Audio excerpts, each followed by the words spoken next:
of the mines. There's an underground mine you can go and see. There's a whole range of stuff you can do in Coober Pedy. Sorry about that, hang on.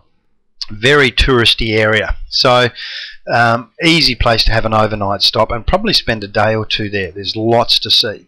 From Coober Pedy on, you head up, I think it's about 150, 160 k's up to Cadney, and Cadney Park is just a service station. That's all there is. Service station, motel, and a camping area, come caravan park and whatever else. Like I say, we normally stop there on the way up, and you get a good feed. There's an interesting bar there, and it's just an overnight stop. Call in, grab a motel room, and get a feed, few beers, hit the sack, and then up in the morning.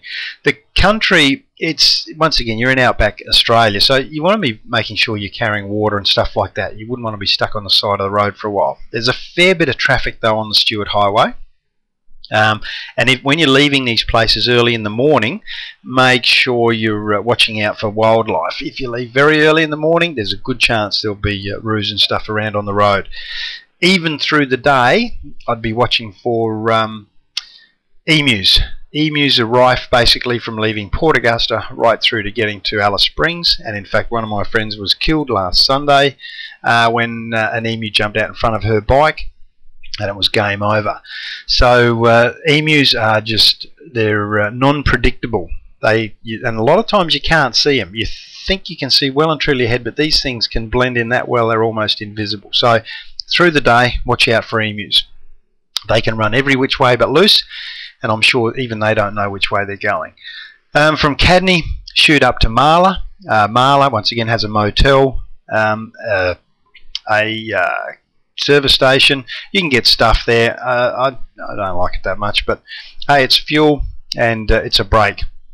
From Marla, you then head up to Colgara, and Colgara, once again, is a fuel stop. It's a bar. I'm not sure there's any accommodation there, but you usually, look, on the bike, you usually need to fill up at these things. Sometimes they're too close and sometimes they're too far away. So the easiest thing is stretch your legs, get off and have a spell and have a look around. From there you go up here. Now I'm not sure this map's right, because Eldunda is actually right on this corner. And Eldunda's a big service station, motel, come caravan park, and it services traffic which heads off towards Alice Springs. Now down this road it's about, I don't know, what is it, a couple of 100 k's. It's a long way anyway. You'll see the signpost there, so you definitely need to get fuel I'll just scroll that back out, at Eldunda. Yeah, sorry if that sent you into a bit of a spin. Fuel at Eldunda, and it just gets more expensive as you go in.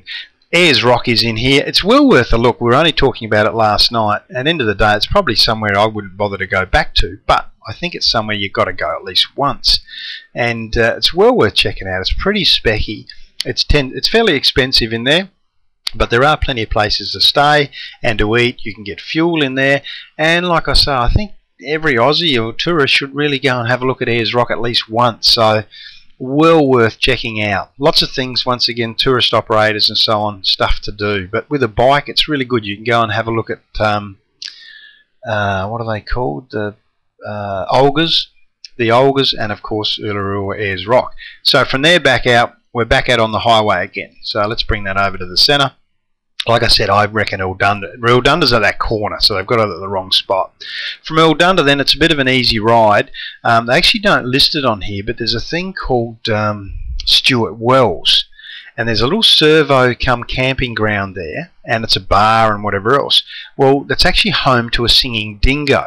So if you go into the Stuart Wells, see if you can roust up the guy that owns it, and Bill, I think his name is, and the singing dingo. And this dingo will come in and sit on the piano, or actually stand on the piano, and play the piano with its feet and sing at the same time. Quite a sight to see, actually. But there's a whole heap of other stuff he's got there too, like a bit of a zoo, camels and all of that gear. So it's a stop if you want. You generally don't need it between Eldunda and Alice Springs.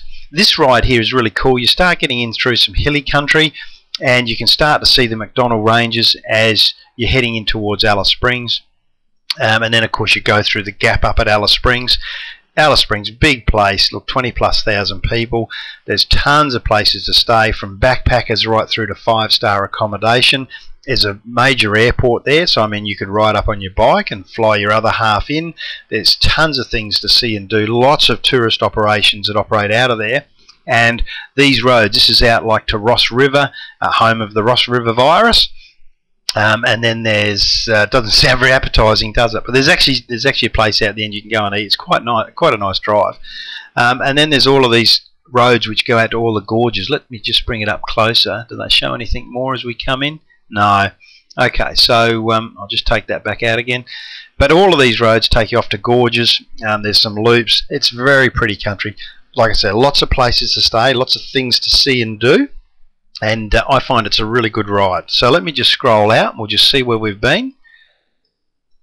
Basically, Alice Springs to Port Augusta. It's around 1,250 k's. I have done it in a day. It's a big ride, and basically left in the dark and got there well and truly in the dark. If you don't need to do that, try and break it up 2 days. Like I said, it's easy to go from Port Augusta to Coober Pedy, or maybe even Cadney Park, which is what I do, then on to Alice Springs, and then return. Alice Springs is always good to Coober Pedy, and then it's 600 k's. Coober Pedy is about halfway, about 600 k's home to Port Augusta. So there you have it. If you're ever up that way, check it out and check out the things I said. Make sure you call into Woomera, have a look at Ayers Rock, have a look at Stuart Wells, and enjoy the ride. I reckon it's a great open country. Have a good one. See you on the road.